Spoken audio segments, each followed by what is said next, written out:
The crash of shattered glass instantly silenced the bustling high-end steakhouse. He didn't yell. He didn't immediately pull a weapon. He simply stood up. The imposing man in the charcoal suit walked methodically toward the wealthy, arrogant customer who had just shoved the terrified, plus-sized waitress to the floor. The temperature in the room plummeted. He leaned in, his voice a low, gravelly whisper that somehow echoed in the dead silence.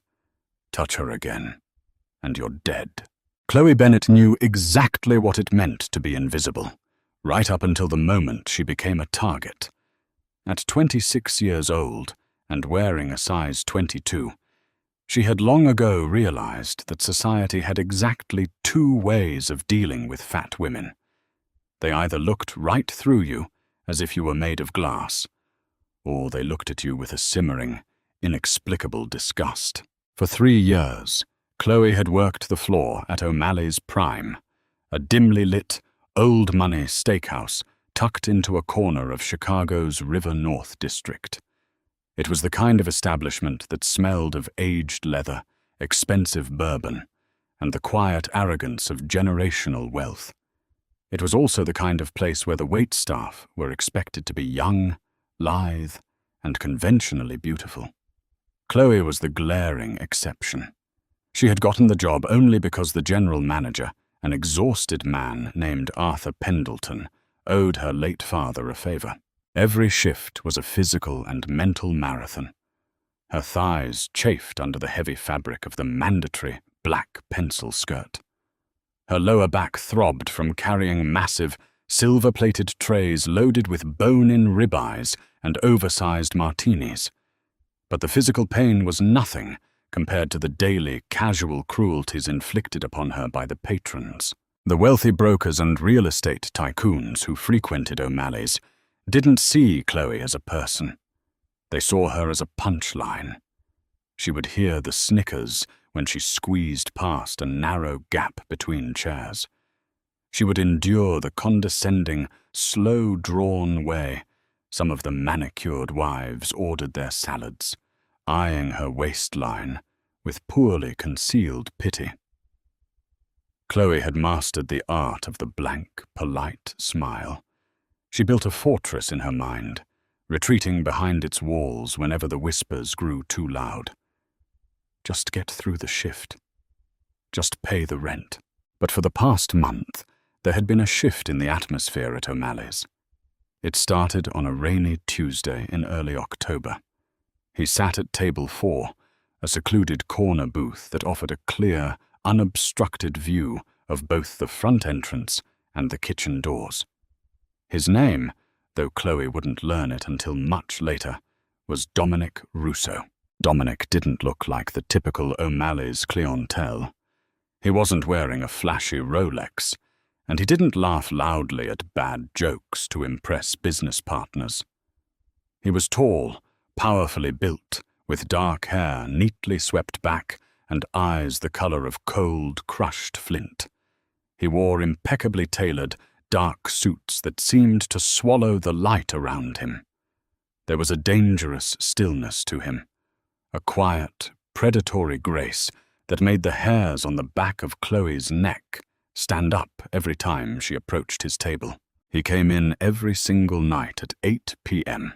He always ordered the same thing: a black coffee, a rare filet, and a glass of Macallan 18, and he always tipped exactly 100%. But what unsettled Chloe the most was that Dominic actually looked at her, not through her, not past her, and not with the mocking disdain she was so used to. He watched her with a heavy, unreadable intensity. When a group of drunk tech executives at a center table made a cruel joke about Chloe causing a localized earthquake when she dropped a fork, she had instinctively looked down, her face burning. But when she glanced toward table 4, Dominic wasn't laughing. His jaw was clenched so tight the muscle ticked, and his cold eyes were locked onto the tech executives with such pure, distilled malice that their laughter abruptly died in their throats. Chloe didn't know who he was. She didn't know that the name Russo carried the weight of a century of organized crime in Chicago. She didn't know that Dominic was the newly ascended head of a syndicate that controlled the city's underground ports, taking over after a bloody internal war that had left 3 of his uncles dead. All Chloe knew was that the scary, silent man in the corner booth made her feel strangely safe. But that fragile safety was about to be violently shattered. It was a Friday night in mid-November, the kind of bitterly cold Chicago evening that drove massive, restless crowds indoors. O'Malley's was packed to capacity, the air thick with the smell of seared meat and the deafening roar of overlapping conversations. Chloe was already running on fumes. She had worked a double shift, her feet throbbing in her sensible, black orthopedic shoes. Her apron was stained. Strands of her dark blonde hair had escaped her messy bun, and she was sweating under the harsh amber lights of the dining room. At 9:30 p.m., the hostess seated a party of 6 at table 12, right in the center of Chloe's section. Chloe's stomach immediately dropped.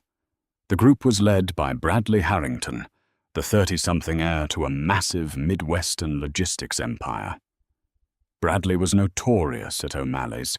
He was aggressively entitled, usually fueled by a toxic mixture of expensive cocaine and cheap gin, and he possessed a vicious, frat boy cruelty that he loved to unleash on the staff.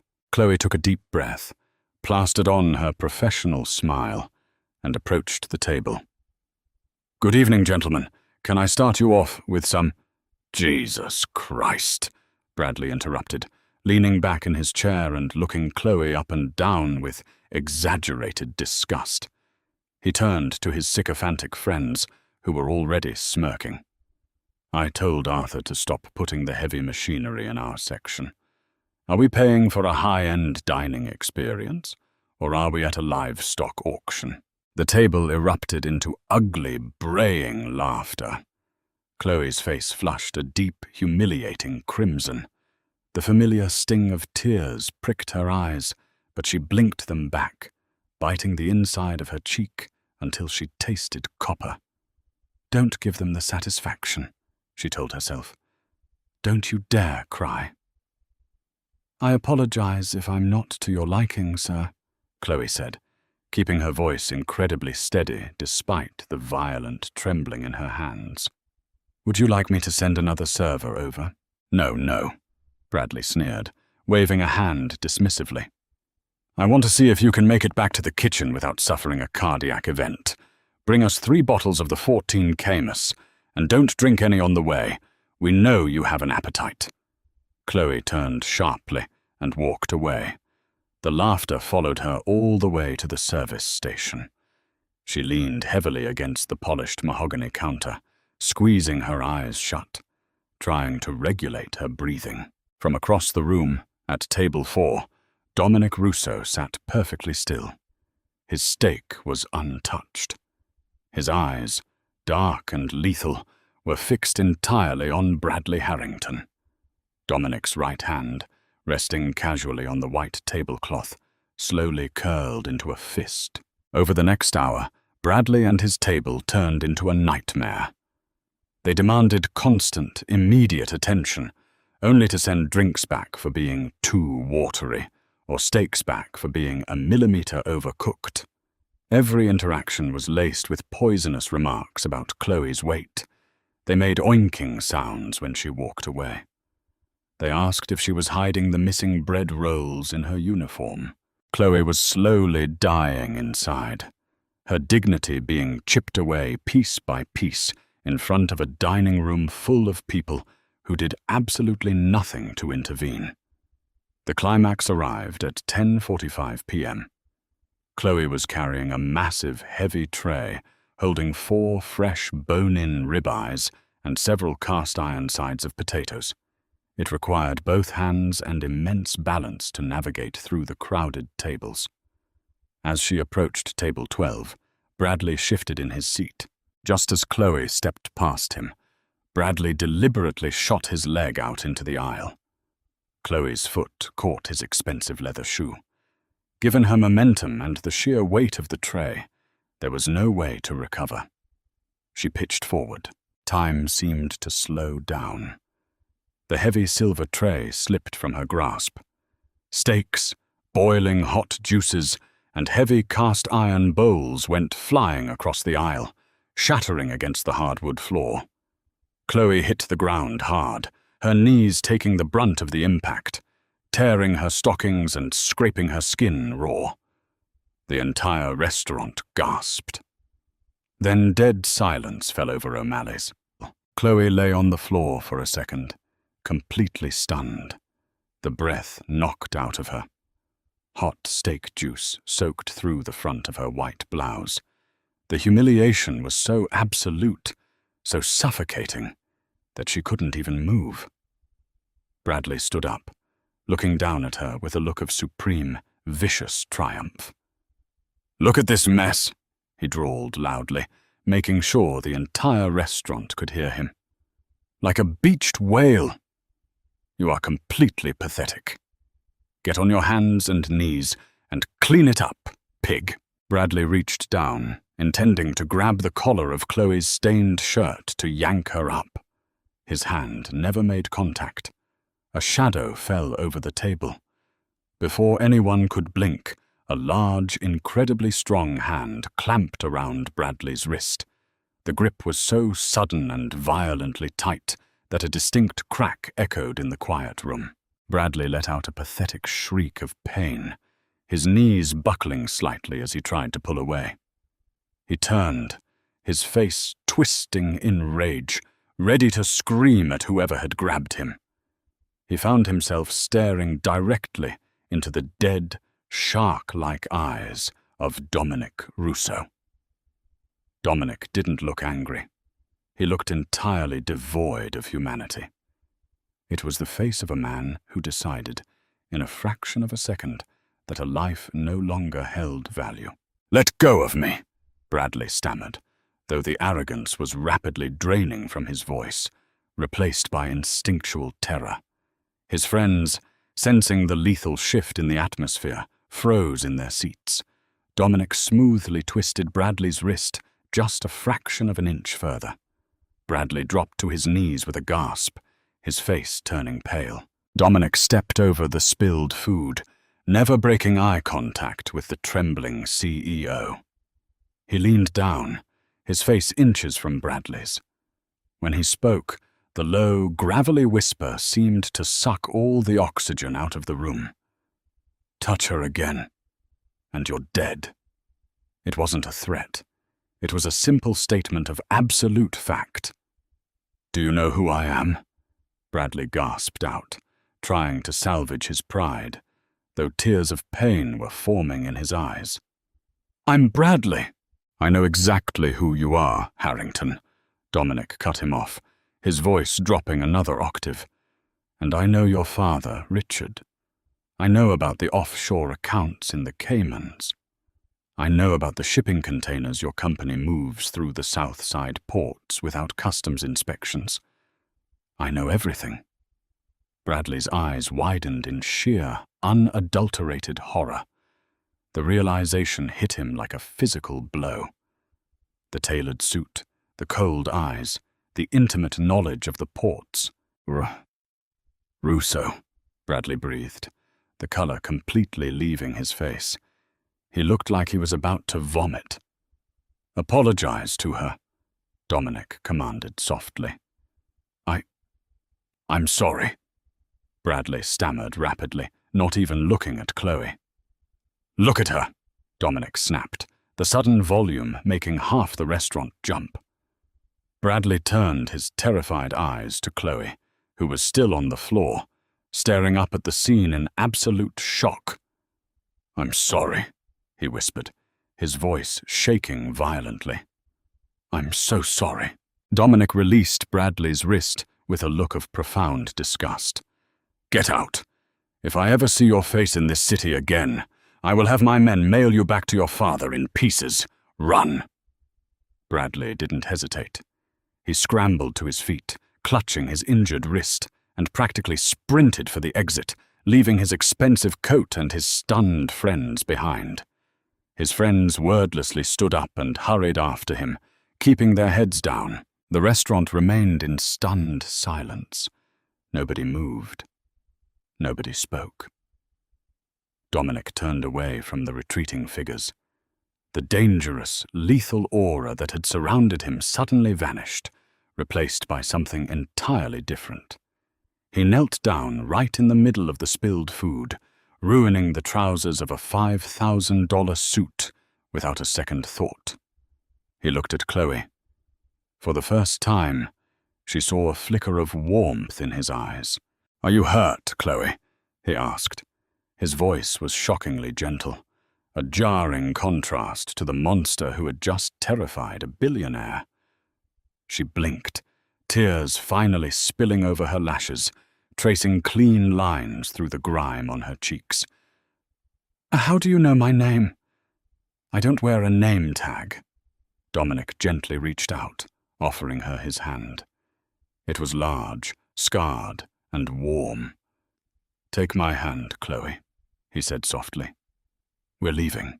Chloe didn't know why she reached back. Every instinct of self-preservation screamed at her that this man was incredibly dangerous. The way he had handled Bradley Harrington wasn't just intimidating. It was the practiced, casual violence of a predator. Yet, as she looked at Dominic's extended hand, she felt an inexplicable pull. For the first time in years, someone had stood up for her. Someone had seen her worth. She placed her trembling, juice-stained hand into his.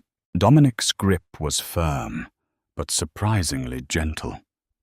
He pulled her to her feet with ease, wrapping an arm around her waist to steady her as she swayed on her scraped knees.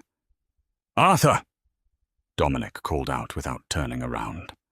The general manager, who had been hiding behind the hostess stand, scurried forward, his face pale and sweating profusely. "Maruso.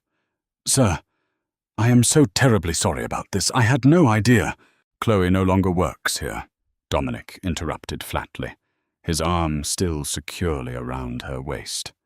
"Her final paycheck, including a generous severance for a hostile work environment, will be mailed to her apartment tomorrow. If it isn't, you and I will have a very different kind of conversation. Do we understand each other?" "Yes. Yes, absolutely, Mr. Russo. Immediately," Arthur stammered, bowing his head repeatedly. "Wait, what?" Chloe finally found her voice, panic rising in her chest. "I can't just quit. I have rent. I have bills." "Your bills are handled," Dominic said, looking down at her. "Let's go." Before Chloe could protest further, Dominic was leading her toward the exit. The entire dining room watched them in stunned silence.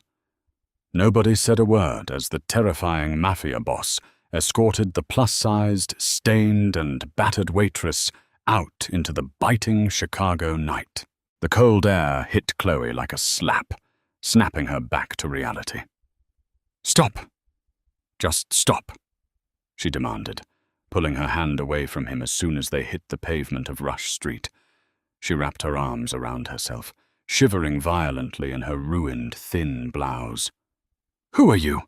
What just happened in there? You can't just dictate that I don't have a job anymore." A sleek, bulletproof black SUV immediately pulled up to the curb, tires hissing on the damp asphalt. The driver, a massive man with a broken nose, immediately stepped out and opened the rear door, standing at attention. Dominic unbuttoned his heavy cashmere overcoat and draped it over Chloe's trembling shoulders. The coat dwarfed her, smelling of expensive cologne and gunpowder. "Get in the car, Chloe. It's freezing," he said quietly. "No, I'm not getting into a strange car with a man who just threatened to chop someone into pieces," she yelled, her fear finally overtaking her shock. "I'm going to the subway. I'm going home." Dominic stepped closer. He didn't invade her space, but his presence was a physical wall blocking the wind. He looked down at her, his expression serious, the gentleness gone, replaced by a grim urgency. "You can't go home, Chloe. Your apartment isn't safe." Chloe froze. The chill creeping into her bones had nothing to do with the wind. "What are you talking about?" Dominic sighed, a heavy sound that seemed to carry the weight of the city. "Get in the car. I promise you, on my life, you will not be harmed. But if you walk away from me right now and go to your apartment, you will be dead before morning. Please." The desperation in his voice, the way his cold eyes pleaded with her, broke her resolve. Shaking uncontrollably, clutching his heavy coat around her, she climbed into the back of the SUV. Dominic slid in beside her, and the driver immediately pulled away into the night traffic. The interior of the SUV was a fortress, dark, soundproof, and smelling of rich leather. Chloe huddled against the far door, putting as much distance between herself and Dominic as the back seat allowed. "Talk," she demanded, her voice wavering. "Now!" Dominic reached into a hidden compartment between the seats and pulled out a thick manila folder. He tossed it onto the seat between them. "Open it," he said. Chloe hesitated, then picked it up. Her hands shook as she opened the flap. Inside were dozens of high-resolution surveillance photographs. The first photo was of her. She was walking out of the alley behind O'Malley's, carrying a trash bag. It looked like it had been taken from a roof across the street. The timestamp in the corner read, November the 3rd, 11:42 p.m. "That was last Tuesday," Chloe whispered, her brow furrowing. "Keep looking," Dominic instructed. She flipped to the next photo.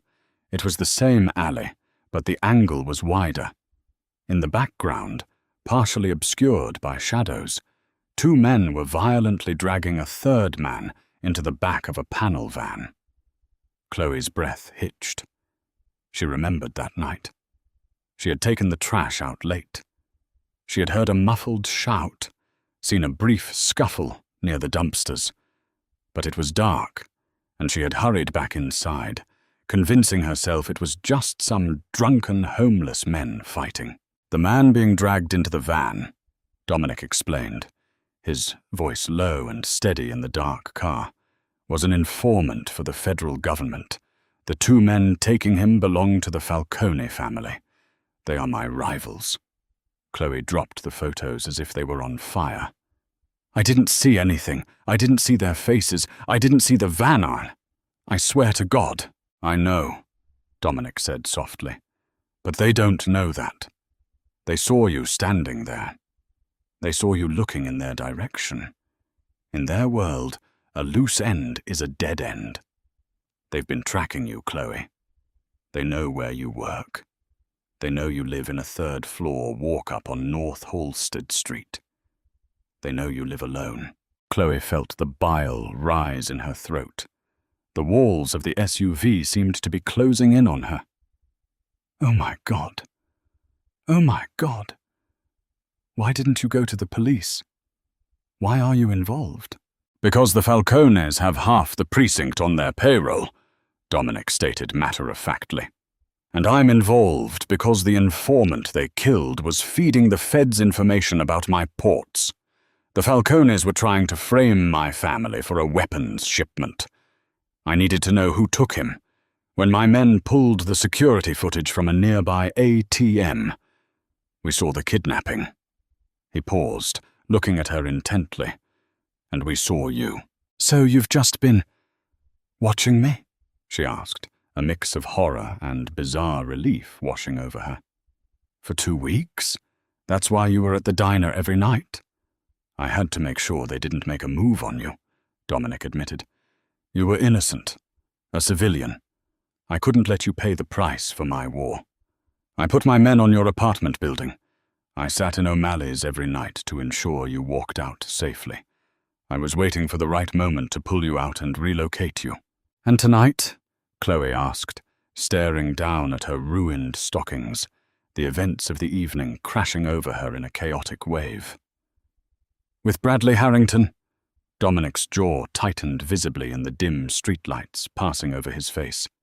Tonight was not part of the plan. I am a patient man, Chloe. I can sit in a room with my worst enemies and smile while I plot their demise, but watching that pathetic entitled rat put his hands on you. He stopped, taking a slow breath, as if trying to restrain a violent impulse. When he tripped you, when he spoke to you like that, something inside me snapped. I blew my cover.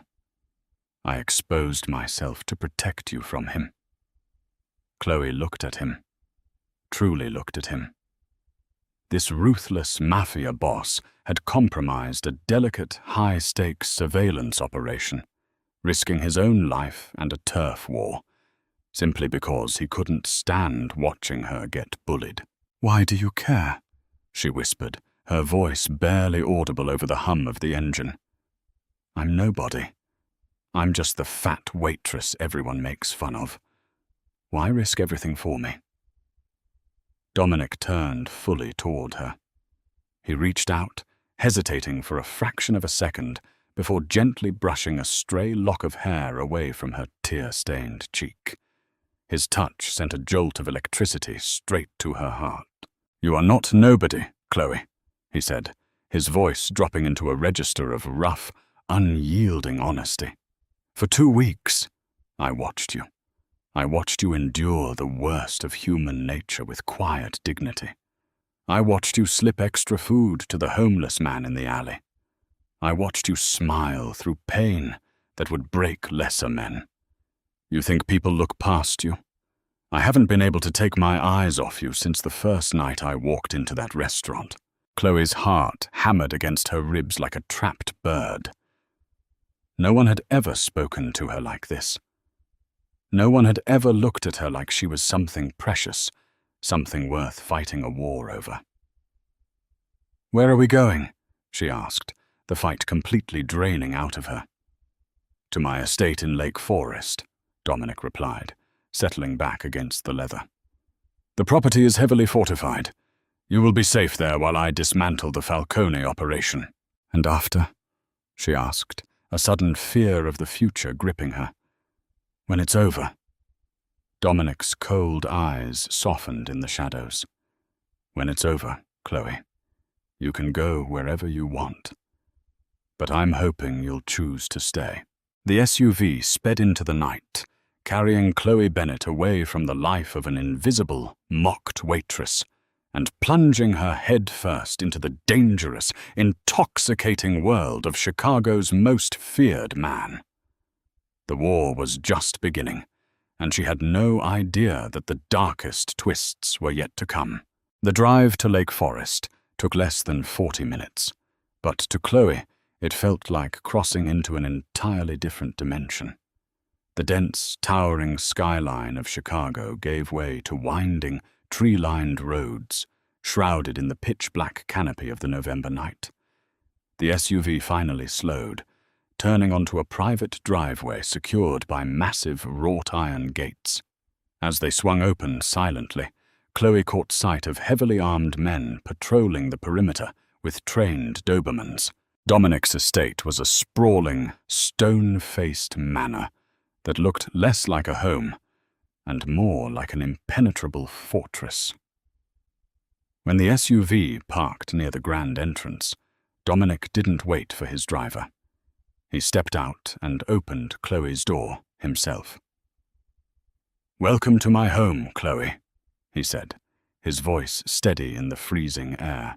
She stepped out, clutching his oversized coat tightly around her. Inside, the manor was overwhelmingly beautiful. Dark oak floors, vaulted ceilings, and antique furniture that likely cost more than she would make in a lifetime. But it was cold. It lacked the warmth of a place where people actually lived and loved. A silver-haired woman in a neat grey dress approached them immediately. "Mr. Russo," she said, her Italian accent thick. "I have prepared the East Wing suite, as you requested over the secure line." "Thank you, Sophia," Dominic replied. He turned to Chloe. "Sophia will show you to your room. There is a hot shower, a locked door, and clothes that should fit. Sleep. We will talk in the morning when you are rested." "Wait!" Chloe panicked slightly, grabbing his sleeve before she could stop herself. "Are you staying here? What if they find us?" Dominic looked down at her hand on his sleeve. Instead of pulling away, he covered her trembling fingers with his own warm, calloused hand. "The Falcones couldn't breach this property with a small army. And yes, I am staying. I sleep in the room directly across from yours. No one is going to touch you, Chloe. I gave you my word." That night, alone in a bathroom the size of her entire apartment, Chloe finally broke down. She stripped off her ruined, juice-stained uniform, staring at her reflection in the massive, fogged-up mirror. The bruises on her knees were turning a vicious purple.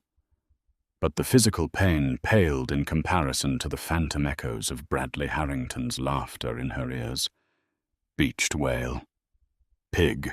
She sank to the heated marble floor and wept until her throat ached. She cried for the humiliation, for the sheer terror of being hunted by the mob, and for the fact that a Mafia boss was the only person who had treated her like a human being in years. When she finally emerged the next morning, she found the clothes Sophia had laid out for her. They weren't generic sweatpants. It was a beautiful dark green cashmere sweater and tailored black trousers, both a perfect size 22. Chloe traced the fabric, her heart doing a strange flutter. He hadn't just guessed her size. He had paid enough attention to know it exactly, and he hadn't shamed her for it. She found Dominic in a massive sunlit study overlooking the freezing waters of Lake Michigan. He was standing over a sprawling mahogany desk, looking at blueprints with a lean, sharp-featured man holding a suppressed pistol. Dominic looked up as she entered, and the hardened, lethal look on his face instantly melted away. He dismissed the man with a flick of his wrist. "You look beautiful, Chloe," he said simply. No hesitation, no qualifiers. Chloe blushed, looking down.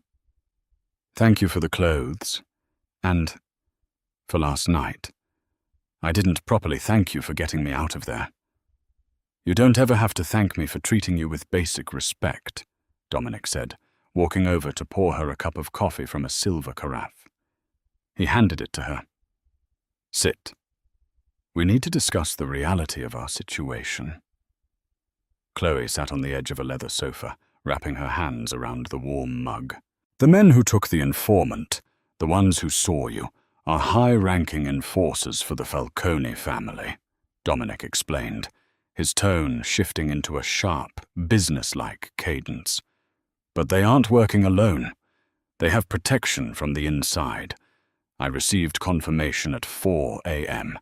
Detective Raymond Walsh of the CPD Intelligence Section is on their payroll." Chloe's eyes went wide. She recognized the name from the local news. Detective Walsh was a decorated officer, frequently heralded in the press for his tough-on-crime stances. Hearing a real private name of a public servant tied to a Mafia hit made the danger brutally, undeniably real. If Walsh is protecting them, it means going to the authorities is a death sentence, Dominic continued, pacing slowly in front of the windows. "Walsh has access to the city's surveillance grids. He ran your face through the facial recognition software from the alley camera. That's how they found your apartment and your workplace so quickly." "So what do we do?" Chloe asked, her voice shaking. "I can't hide in this house forever." Dominic stopped pacing and looked at her. "I am going to dismantle the Falcone family's infrastructure. I am going to bleed their finances dry, and I am going to deal with Detective Walsh personally. But to do that, I have to leave the estate. I have to go on the offensive." He knelt in front of her, bringing himself to her eye level. "I am leaving you here with 10 of my best men. Leo, my second-in-command, will not leave the front door. You are safe here. Do you trust me?" Chloe looked into his dark, intense eyes. She saw violence in them, yes, but she also saw a fierce, unyielding, protective instinct. "I trust you," she whispered. Dominic's gaze dropped briefly to her lips before he stood back up. "I'll be back by midnight." But Dominic wouldn't make it back by midnight, and the fortress was not as impenetrable as he believed. The attack didn't start with an explosion or a hail of gunfire. It started with silence. It was 11:30 p.m. Chloe was sitting in the library, trying to read a book to distract herself from the gnawing anxiety in her stomach. Outside, a heavy snowstorm had begun to fall, burying the estate in a thick blanket of white. Suddenly, the power cut out. The estate plunged into absolute, pitch-black darkness. The hum of the central heating died. Chloe froze in her armchair, her heart leaping into her throat. She waited for the emergency generators to kick in. Dominic had told her the house had triple redundancies. 10 seconds passed, then 30. Nothing. The generators had been manually disabled. "Sophia," Chloe called out, her voice barely a whisper. No answer. A moment later, she heard it, the faint, muffled sound of a suppressed gunshot from the hallway. Thwip! Thwip! Then the heavy thud of a body hitting the hardwood floor. Panic seized Chloe. She remembered Dominic's instructions from earlier that day. If the alarms fail, if the house goes dark, get to the panic room behind the wine cellar. She slipped off her shoes, moving in her stockinged feet to minimize the noise. The darkness was disorienting, but she had memorized the layout on her way to the library. She crept out into the grand hallway, pressing her back against the cold stone wall. As she neared the main staircase, a beam of a tactical flashlight swept across the floor above her. "Sweep the east wing," a gruff voice whispered. "Walsh said she was in the guest suite. Find the fat bitch and put 2 in her head. Leave the staff if they don't fight. We just want the witness." Chloe slapped a hand over her mouth to muffle a sob. They were already inside. How did they get past the outer gates? How did they know exactly where her room was? A rat. Someone inside Dominic's inner circle had sold them out. She forced her paralyzed legs to move. She crept down the secondary servants' staircase, her heart hammering so hard she thought it might break her ribs. She reached the kitchen, sliding through the swinging doors, and opened the heavy iron gate leading down to the wine cellar. The basement was freezing and smelled of damp earth and aged cork. She felt her way along the racks, desperately counting the rows just as Dominic had instructed. Row 4. Push the 3rd brick on the bottom. She found it. She pushed. With a mechanical hum, a heavy steel door slid open behind a rack of Bordeaux. She practically threw herself inside and hit the red lockdown button on the wall. The steel door sealed shut with a deafening clang, plunging her into total darkness until the dim, red emergency LED lights flickered on inside the small, reinforced concrete room. She collapsed onto the cot in the corner, pulling her knees to her chest, shaking uncontrollably. She was trapped. If Dominic didn't come back, she would suffocate or starve down here. An hour passed. It felt like a decade. Then a sudden violent banging echoed against the steel door. Chloe screamed, scrambling backward against the wall. "Chloe, it's me. Open the door. Open the—" It was Dominic. His voice was muffled, strained, and filled with a frantic desperation she had never heard from him before. She scrambled to the control panel and hit the release button. The door slid open. Dominic practically fell into the room. The sight of him made Chloe scream again. His expensive suit was torn and soaked in blood. He was clutching his left side, his face pale and covered in sweat and grime. He immediately slammed the red button, sealing the door behind them, and then collapsed against the concrete wall, sliding down to the floor with a heavy groan. "Dominic!" Chloe rushed to him, dropping to her knees. "Oh my God, you're shot! Let me see! Let me see!"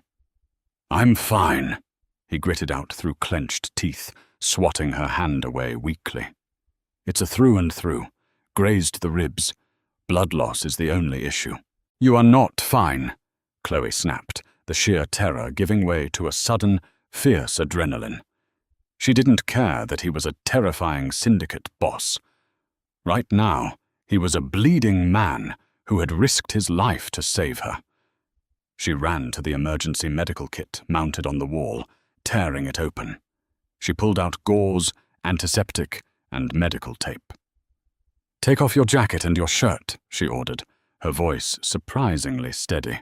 Dominic looked up at her, a weak, genuinely amused smirk crossing his lips, despite the pain. "You're very bossy when you're terrified, Miss Bennett."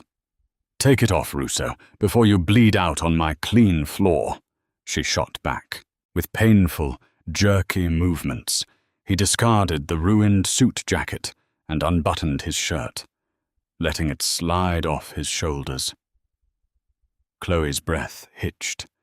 His torso was a map of old scars, knife wounds, bullet grazes, the brutal history of his life etched into his skin. But the fresh wound on his side was actively bleeding, a terrifying splash of crimson. She knelt beside him, pressing the thick wad of gauze directly against the wound.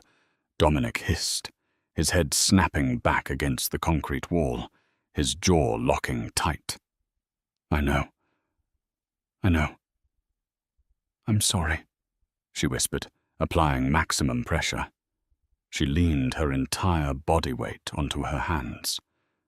"How did they get in? What happened to Leo and the guards?" "Leo," Dominic rasped, his breathing shallow.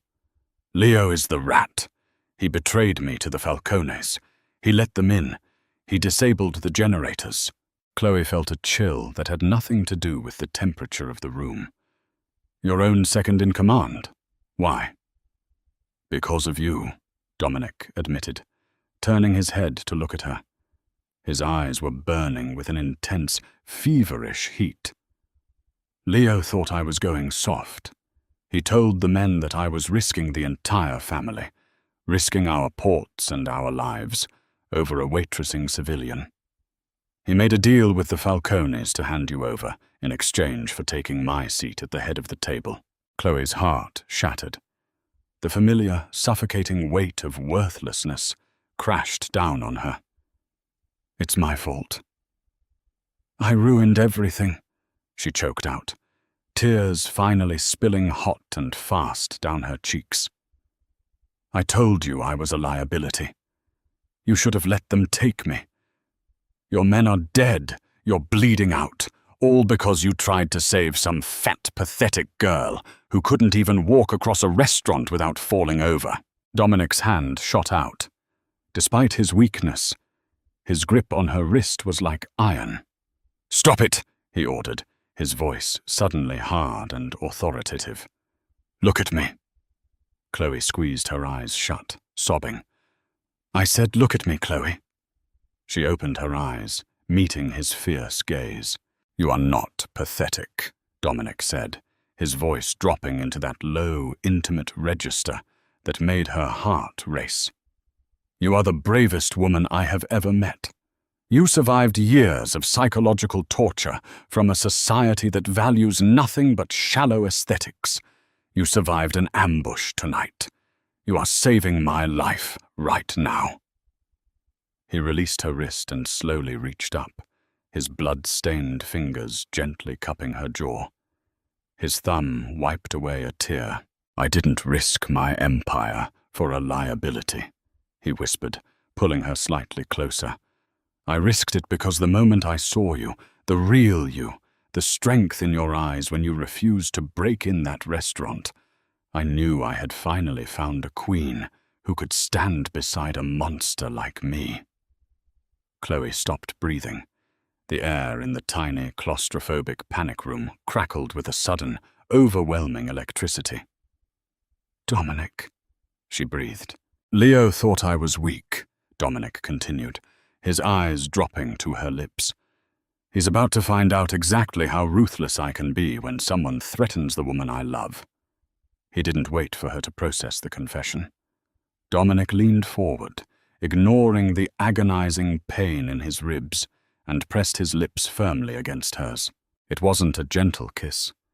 It was possessive, desperate, and searingly hot.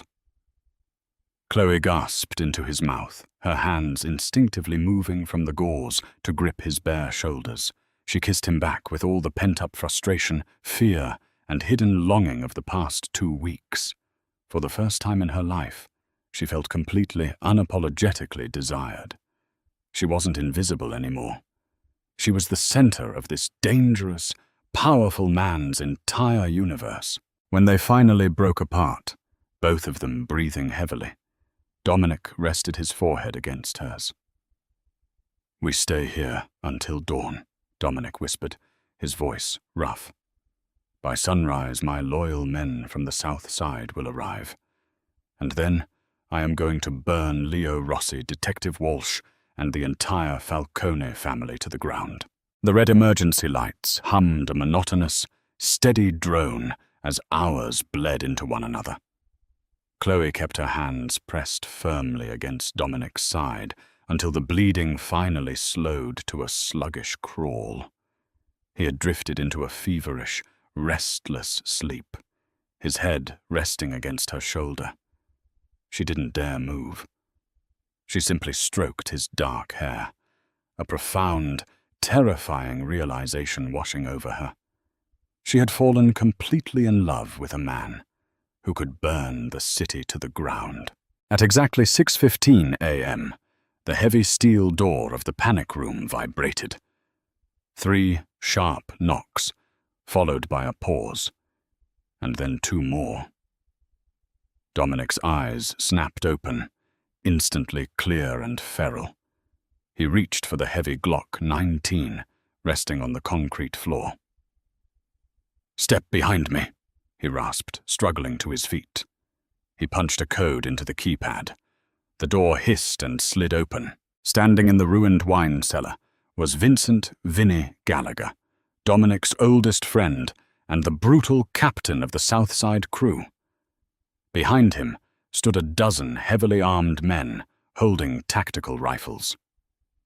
Vinny looked at Dominic's blood-soaked shirt and then at Chloe, his rugged face turning to stone. "The estate is secure, boss," Vinny said, his voice a low rumble. "Leo and the Falcone hitmen cleared out around 3 a.m.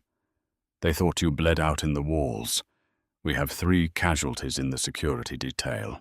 The rest are loyal." "Where is Leo?" Dominic asked, his voice dead of all emotion.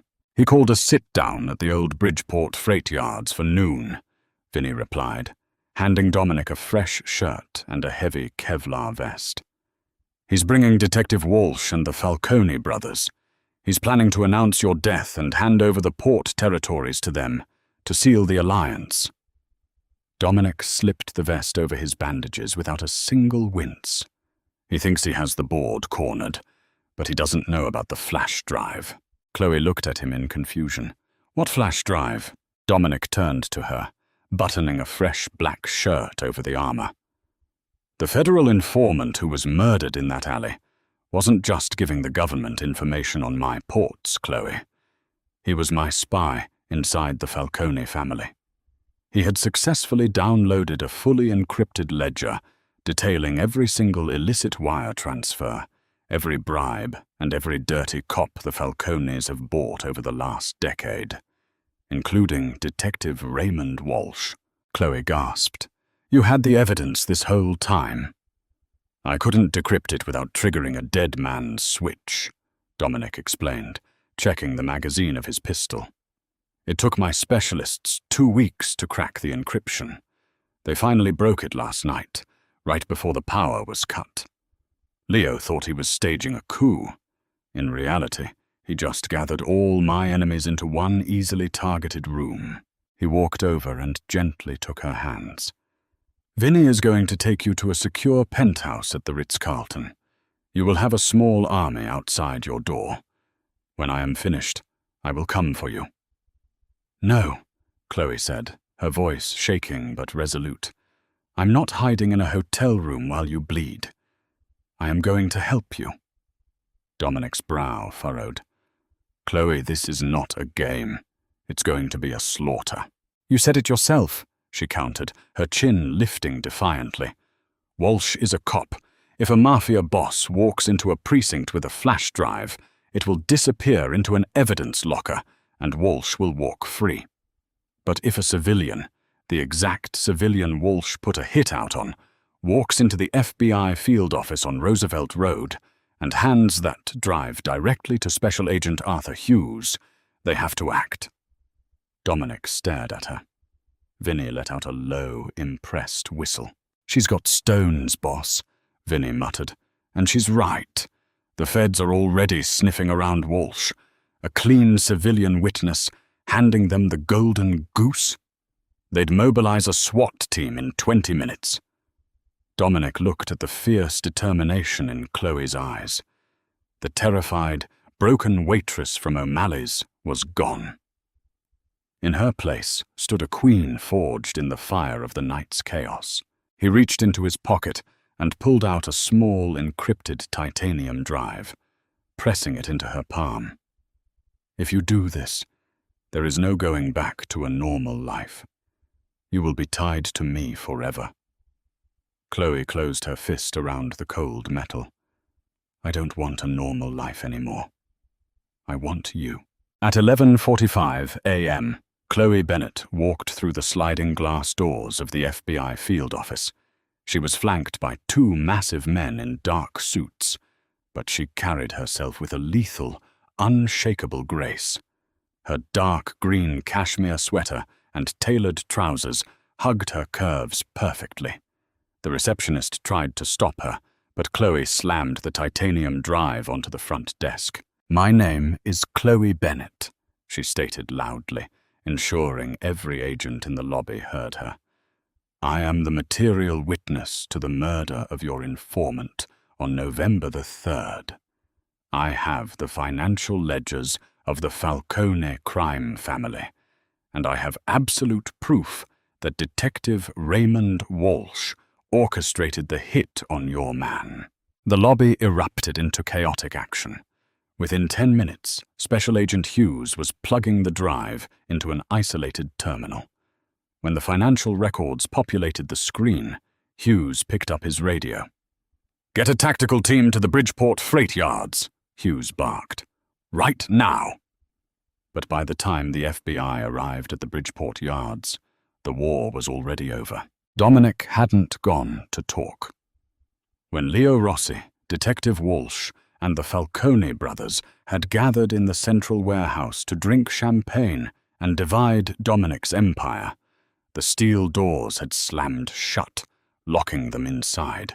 Dominic and Vinny's crew had hit them with overwhelming, calculated violence. It lasted less than 4 minutes. When the smoke cleared, the Falcone brothers were dead. Detective Walsh was whimpering on the floor with 2 shattered kneecaps, waiting for the federal agents Dominic knew were coming. And Leo Rossi was on his knees at the edge of the shipping channel. She made you weak, Leo spat blood onto the concrete as Dominic stood over him, the cold wind whipping his dark coat. You threw away a century of respect for a fat nobody. Dominic didn't yell. He didn't show a single ounce of anger. He simply aimed his Glock at Leo's forehead. "She is worth 1,000 of you," Dominic whispered. He pulled to the trigger. Leo's body pitched forward into the freezing, dark water below. 6 months later. O'Malley's Prime was still the most exclusive steakhouse in Chicago, but the atmosphere had drastically changed. The wealthy elites still dined there, but they were quieter now, more respectful. They had learned the hard way who actually owned the building. Arthur Pendleton, the manager, stood nervously by the host stand as the front doors opened. Dominic Russo walked in, exuding the same terrifying, predatory grace that commanded absolute silence in the room. But this time, he wasn't walking to the corner booth alone. On his arm was Chloe. She wore a stunning, custom-tailored crimson dress that flared beautifully at her waist, celebrating every inch of her plus-sized figure. Her hair was styled perfectly, diamonds glittering at her throat. She didn't look down. She didn't shrink into the background. She walked with her head held high, the undisputed queen of the city's most dangerous empire. As they walked through the dining room, a table of wealthy brokers stopped their conversation, staring at her in awe and sheer intimidation. Nobody laughed. Nobody whispered. They simply lowered their eyes in deep, terrified respect. Dominic led her to table 4. He pulled the chair out for her himself, pressing a soft kiss to her bare shoulder before sitting across from her. "How does it feel?" he asked, his dark eyes entirely devoted to her. Chloe looked around the restaurant that had once been her personal hell. She smiled, a confident, radiant expression that lit up the dimly lit room. "It feels," Chloe said softly, reaching across the table to take the hand of the monster who loved her, "like I'm finally exactly where I belong." If Chloe and Dominic's intense journey of revenge, power, and unapologetic love kept you on the edge of your seat, you won't want to miss what we have coming next. We bring you the most thrilling, dramatic, and emotionally explosive real-life storytelling content on the web. Do you think Dominic went too far, or did Leo and the Falcones get exactly what they deserved? Drop your thoughts in the comments below. Please hit that like button, share this incredible story with your friends who love a dark romance, and absolutely subscribe to the channel for more unbelievable Mafia dramas.